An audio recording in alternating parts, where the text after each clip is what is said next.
So Sony have just released their revenue report for the last quarter of 2016.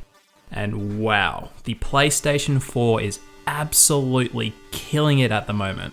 And to really put it in perspective for you, before we start jumping into a few numbers, Sony with the PS4 shipped more units last quarter than the PS2 did in its best quarter through its life cycle.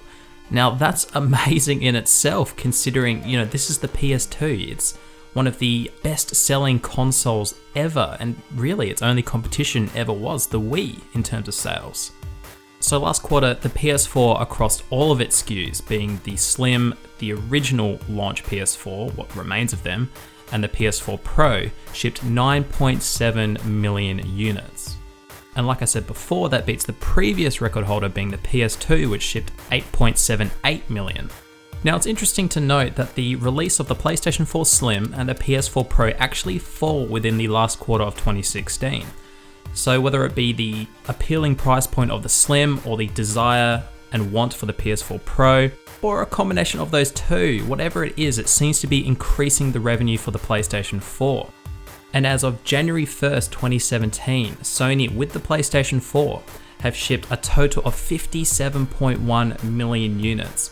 And by all the reports that I've read, it's apparently tracking better than the PlayStation 2 at the same time.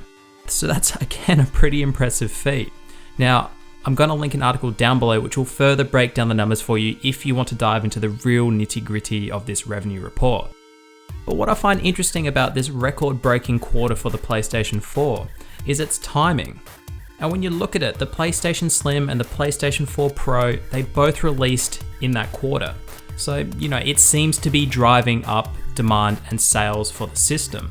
But when you rewind a little bit further back to around the time when the Xbox One S released, the Xbox One S actually stole the spotlight and the sales from the PlayStation as a brand. It was actually taking the cake each week and month that it was unchallenged on the market before the Pro and the Slim released. But now we look at the last quarter of 2016 and, we haven't had reports and sales figures for the Xbox One, but chances are if the PlayStation 4 has had the best quarter it's ever had, I'm going to assume that it's drastically outsold the Xbox. So it seems to be that the Xbox One S has pretty much been left in the dust a little bit sales-wise, and again, Microsoft have a lot of catching up to do. And what's scary for Microsoft is that the PlayStation 4 Pro is going to be more or less unchallenged for the vast majority of 2017. Unless you want to count the Nintendo Switch as a competitor for the PS4 Pro in 2017. Which, that remains to be seen, but chances are it's going to be in the same boat as Microsoft with the Xbox, and the PlayStation will continue its dominance through 2017, or at least until the Xbox Scorpio launches. But that's holiday period at the end of this year. That's more or less a whole year away that the Pro just has breathing room. So it's going to be an interesting year to see how the PlayStation 4 and the PlayStation 4 Slim and the PlayStation 4 Pro go sales-wise, because they have pretty much a whole year worth of breathing room. And I guess more food for thought is what happens when the Scorpio actually does release? Is that going to affect the sales of the Pro? Will it sell like hotcakes like Microsoft need it to sell like hotcakes? Because again, while the Pro won't be as powerful as the Scorpio, it's definitely going to have a more appealing price point. So can the Scorpio slow the PS4 down sales-wise? Or will it just carry on its merry way to be the best ever selling PlayStation system to date? Let me know what you think down below, guys.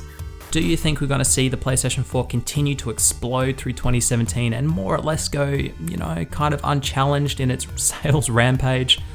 Or do you think it's going to taper off now that the holiday period is done and dusted?